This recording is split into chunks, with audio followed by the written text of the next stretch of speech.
Hi everyone, I'm back. So today I'll just give you a few important aspects regarding the quality control measures in any and every laboratory. So as our day ends, we retire in the day, we go to sleep. Okay. Similar is the lab. The work in the day is over, and we come and visit the lab the next day.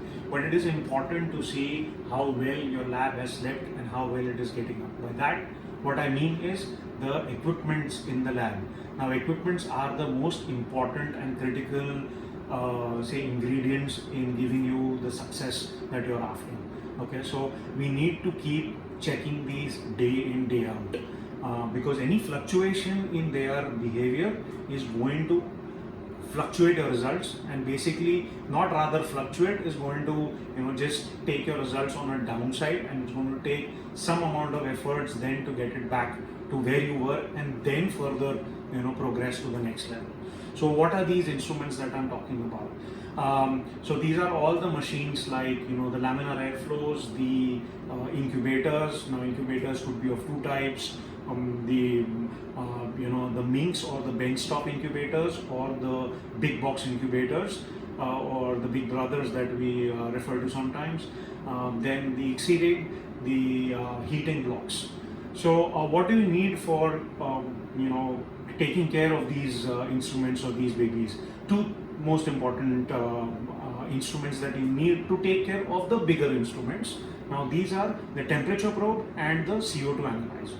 Okay, these two instruments are pretty much the cornerstone of every laboratory, and I'm sure that all your laboratories must be having these two instruments.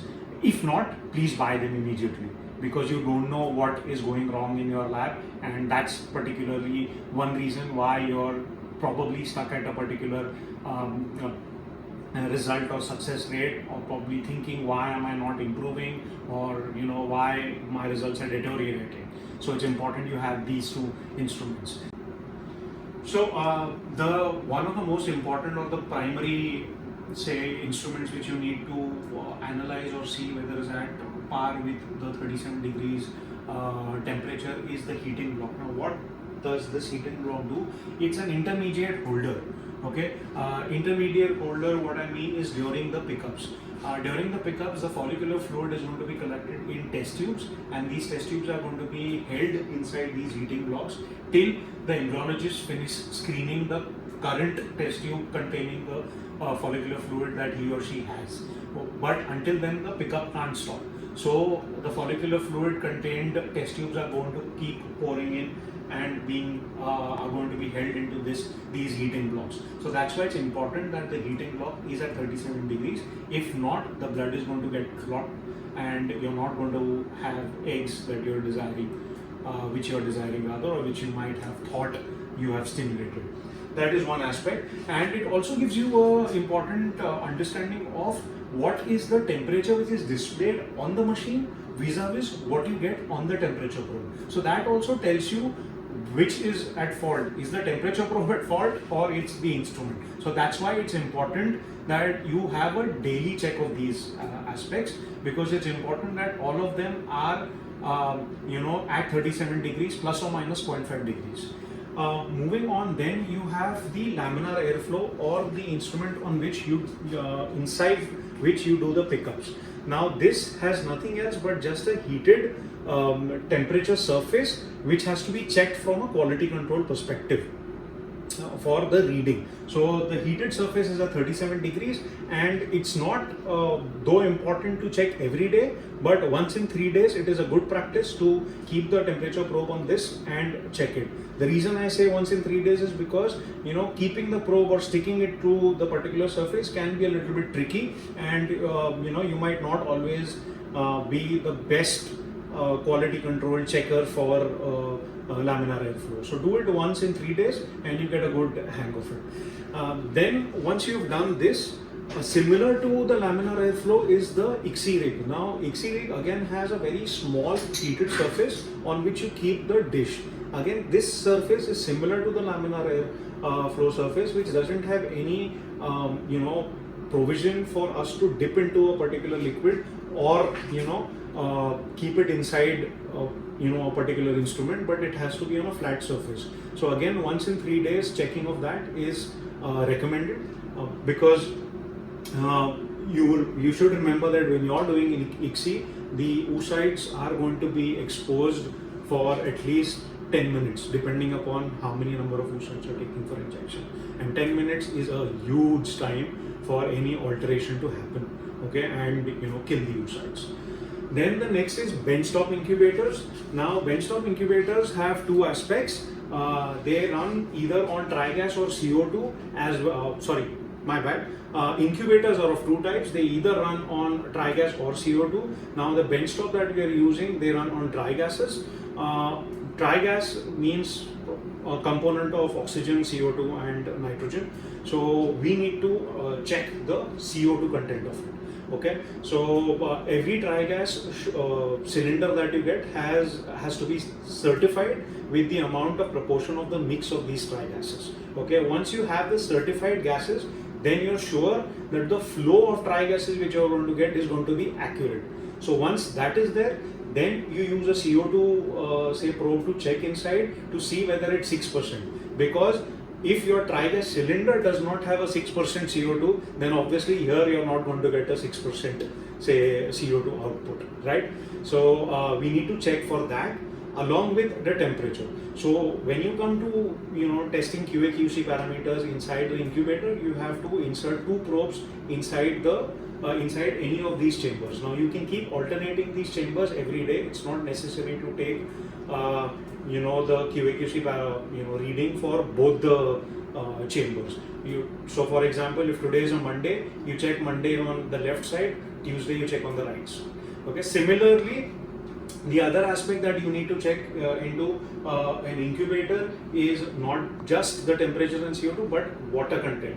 Because once if the water is out, then no matter if your temperature and CO2 is at the normal readings of 37 degrees or plus or minus 0.5 degrees, out of water is going to basically kill your embryos or stop the development of your embryos. For example, if you're looking for a day 3 to day 5 move, you might be wondering why the day 3 embryos are not progressing to blastocyst. So that could have a very key a finding, or that could be a critical factor in analyzing that particular switch, why it might not happen. If you leave aside the clinical parameters or the individual egg and the sperm parameters. Similarly, the big box which I talk about is the box incubators. Now these are the working incubators that we call, which we keep reopening every day, probably 10-20 times in a day. So even in those incubators you have water content and CO2. So it's important to check CO2, temperature, water in these big box incubators as well. Once you have finished this, it's important to document it, and at the end of the month analyze if there has been any spike or a dip in the QA/QC parameters. But these are pretty much the most important parameters inside the lab, which are at a higher degree or at a CO2. Now something cold that you need to also check inside a IVF laboratory, which is not at 37 degrees, is your refrigerator, in which you store the important media and all the other say consumables like oil, which are going to be used for preparation of your cycles. So generally on the reference range of refrigeration for say the media or oil should be between say 5 to 10 degrees. So it's important to keep checking that. And please remember that if you are in India, we do not have say 4 different seasons. We generally have just majorly 2 seasons, which is either the summers or the monsoons. So depending upon the different say weathers, keep changing the regulator in your fridge, because that makes a lot of difference in terms of the output of the refrigerator and how it's keeping your media and cold storage. It is extremely important.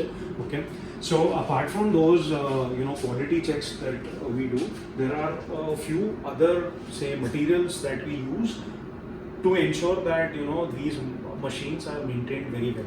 Now what are these? I've been carrying this particular black colored pen since the beginning of the video. I don't know whether you noticed, or I don't know whether I held it up so to be visible. This is a marker. Now this marker is a VOC free marker. Okay.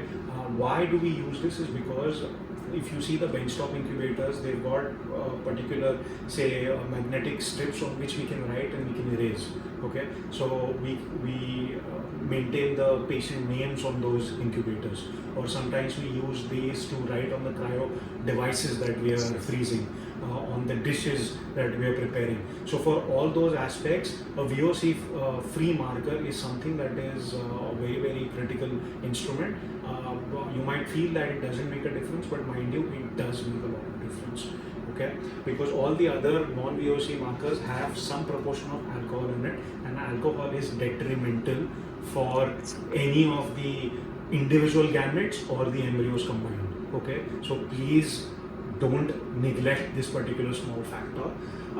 Apart from that, we generally use these wipes or tissues in the normal term. Now these are by Kim wipes, by a particular company, Kimberly-Clark, you might be knowing this, and these are specifically made for laboratory use. Because why? They do not have any particles that they leave behind like the other normal everyday use tissue papers that you see. Alright, and the most important ingredient for making use of those Kim wipes is a solution called as O-Safe. Now this is again an odorless solution which has been designed to be used in an IVF laboratory. So if it has been designed to be used in an IVF laboratory, then why use something else which is not designed specifically? Why do you use say only a benchtop incubator and not a heated chamber? Why? Because they are specifically designed to do the job which they are supposed to. Similarly, this is for an IVF lab. So it does not have any alcohol in it and it's odorless, like I said. Okay, any small amount of particles or any material that can give away any invisible particles, odor, any amount that is going to affect or be detrimental for your lab. Why? It's going to change your VOC readings. And coming to my last aspect of the quality control check is a VOC meter. Now this VOC meter is not an expensive instrument. It will cost you between 30 to 50,000 rupees, but it's going to be a everlasting, say, device to tell you the health of your lab. Okay, there are different parameters. We are today in a corona world where we have always been used to hearing green zone, orange zone, red zone. Similarly, your VOC marker also, or the VOC say meter also has these three markers. Red, that means your lab is dying. Okay, orange, that is it's just it's like an unhealthy air but it's surviving, and green is like the best zone. Okay, so it gives you parameters, and depending upon what parameter your lab is, you take actions depending upon that. And I'm sure your VOC meters and your QA/QC parameters will have some answers which you are looking for, or they will always contribute positively into something that you are seeking for. So don't neglect these factors and ensure that every day in the morning you document all these say parameters and store them in an Excel sheet on a daily basis, and at the end of the month just draw a chart to see how that graph is showing, whether it's going evenly or whether it is very erratic or whether it's going steep down. Okay, keep a note of that, and I'm sure that is going to solve a lot of your doubts. That's pretty much about it when it comes to QA/QC. But I just want to part by saying it's the most important activity of the day. Don't ignore it. Okay, thank you very much.